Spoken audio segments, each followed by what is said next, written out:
How to create an Apple account. Here is how to create an Apple ID. This is your login for iCloud, App Store, iMessages, FaceTime and more. First of all, open the Settings app from your iPhone's home screen. Once inside the Settings app, all you have to do is tap on the Sign In to your iPhone at the top. Once you tap on it, you can also see Apple account option available. You can tap on it. Then tap on Don't Have an Apple ID or Forgot It at the bottom. Then tap on your age group according to your age preferences. Here I am tapping on the 18 plus and older. Now all you have to do is enter your name, first name, last name and birth date. Once you complete it, all you have to do is tap on the Continue button available there and follow the on-screen instructions to set up your Apple ID.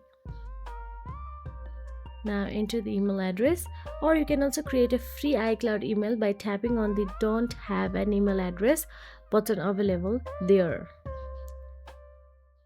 Now continue and create an iCloud email address and tap on the Continue button available there. Now once you have created and tap on the Continue, all you have to do is enter the password. Make sure you enter the valid and strong password. After that, agree to the terms and conditions and your Apple ID will be created successfully. So that is it. If you found this video helpful, please like, share and subscribe our channel, and thank you so much for watching.